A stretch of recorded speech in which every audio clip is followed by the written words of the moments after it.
Takbir dulu, Allahu Akbar, takbir dulu. Gak usah ketawa, ulangi. Nah, ruku. Mana takbirnya? Nggak apa-apa. Ruku, silakan. Nah, sekarang kita lihat. Perhatikan. Wa idza raka'a, jika beliau akan ruku, fakabbar, maka beliau mengucapkan takbir Allahu Akbar. Satu. Nah, ini takbir ini disebut dengan takbir intikal, takbir perpindahan. Jadi kalau imam sudah bacakan takbir, makmum pindah. Ya, jadi isyaratnya lebih kepada bacaan imamnya. Jadi kalau imam sudah katakan Allahu Akbar, pindah. Ya, jangan lihat fokus pada gerakan imamnya. Ini jadi persoalan nanti. Kalau lihat gerakan imam, jadi kacau salatnya. Kalau patokan gerakan, saf pertama ngelihat, saf kedua kan tidak. Yang paling bahaya kalau ini misalnya sudah sepuh. Taruhlah imam misalnya 85 tahun, misal. Ya, seperti inilah gitu kan. Nah, makmum di belakang masih muda. Perhatikan, begitu mau ruku kan nggak langsung ruku. Takbir. 85 tahun. Turun. Nah, kan pelan-pelan kan? Nggak mungkin begini. Allah, kan? Begitu imamnya belum selesai rukuknya, makmumnya sudah ruku. Ini yang jadi bahaya. Karena itu patokannya itu bacaan. Ya, ketika mendengar kalimat Allahu Akbar, bar dia turun, di belakang ikut. Nah, caranya dua. Pertama, bisa mengangkat, Al-Bukhari nomor hadis 757, bisa mengangkat tangan, akan ruku, bisa mengangkat tangan, seperti halnya takbir, hadwaman kibaihi. Diangkat, Anda akan ruku, Anda angkat begini. Ya, jadi begini, posisi akan ruku. Allahu Akbar, angkat. Mengangkat ini boleh sejajar dengan bahu di sini. Boleh sejajar dengan daun telinga di sini, an-nasai. Ya, di sini. Boleh di sini. Mana yang paling nyaman? Jelas ya?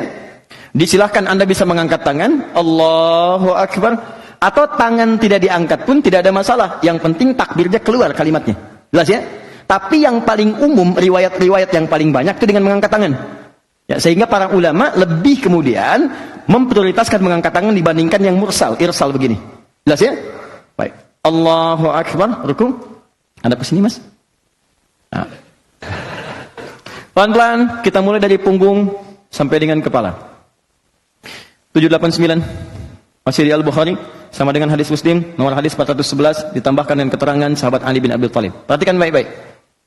Saat Nabi ruku itu, perhatikan kalimatnya supaya lebih mudah saya gunakan bahasa Indonesia, maka punggungnya sejajar lurus sampai dengan bagian kepalanya lurus. Mohon maaf saya ini kan. Saya mulai dari punggung dulu ya. Ini. Kata sahabat Ali bin Abi Thalib, sampai-sampai saking lurusnya, kalau ditaruh satu bejana yang dituangkan air di atasnya, itu tidak tumpah. Tuh, ini sempurna mas, pertahankan ya. Sempurna. Bagus. Ya, tahan sebentar ya, saya jelaskan dulu sampai kita selesai baru tumpah lagi. Nah ini, ya. Jadi kalau ditaruh misalnya gelas, dituangkan, itu lurus. Nah ini bagus nih, segini mas ya. Begini, tahan sebentar. Nah, ini satu. Jadi punggung dari bagian belakang sampai ke ujung ini lurus. Hati-hati, nanti saya terangkan dari sisi kesehatannya. Dan bisa diluruskan kalau Anda dokter ingin meralat, saya perkenankan. Jangan kalah sama sapi. Sapi, kuda, rukunya lurus. Silakan cek. Ya. Lihat sini, satu, sudah. Kepala, saya belum bicara menghadap kemana, kita luruskan dulu begini. Ya. Ada dua pendapat, yang pertama menghadap ke arah tempat sujud, ke bawah. Ya, ini pertama. Yang kedua, jika Anda di depan Ka'bah, boleh mengharap ke arah Ka'bah, ke depan. Nah, ya, ini kan karena pakai peci aja, kalau enggak kan mohon izin ya. Bisa lurus juga tuh. Baik, ini ke sini ya. Enggak harus berlebihan. Nah, sini ya. Mohon izin, maaf.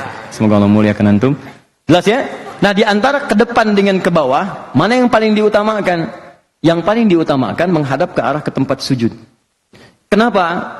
Karena ketika Anda menghadap ke bawah, itu umumnya pemandangan akan sama semua, tempat sujud. Kan ini fokusnya penghambaan. Ketika seorang menghamba ke bawah kan? Yang kedua, ketika seorang menghadap ke depan, persoalannya, kadang-kadang yang dilihat itu bisa beda-beda, banyak pemandangan.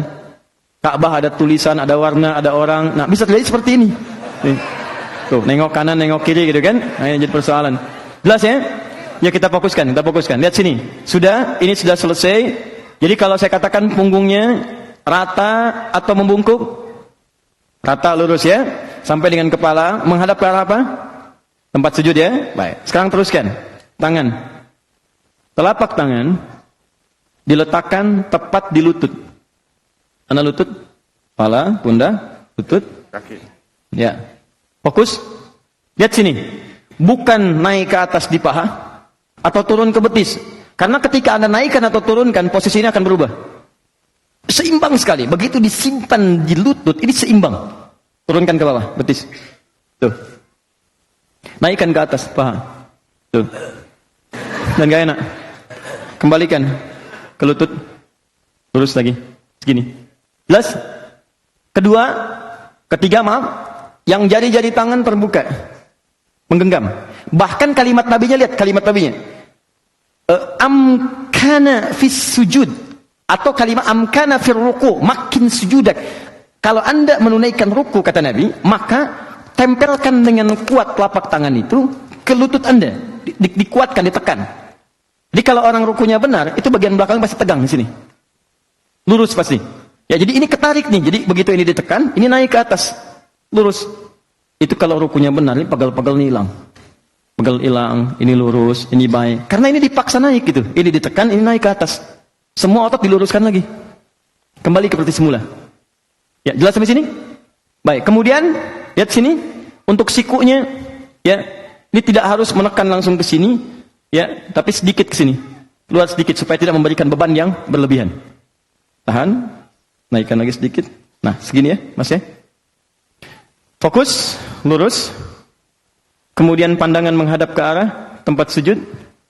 Tangan menekan kemudian di lutut, letakkan jari di lutut dengan terbuka bukan tertutup. Berikan tekanan ke bagian belakang. Jelas? Ini kita belum sempurna rukunya, baru turun ruku. Belum bacaannya. Jadi kalau belum posisi begini, jangan dulu baca. Jangan dulu baca. Bagaimana bisa baca tenang posisi belum sempurna? Ya, tenangkan dulu diri kita. Kata Nabi sampai tenang dulu. Nanti habis tenang, habis enak, baru berdoa. Bukankah doa dalam keadaan tenang, nyaman kita sampaikan? Jadi kita belum sampai ke bacaannya. Jadi sampai di sini, tenangkan dulu keadaan rukunya, biarkan darah mengalir dengan baik. Setelah mengalir, setelah nyaman, baru berdoa.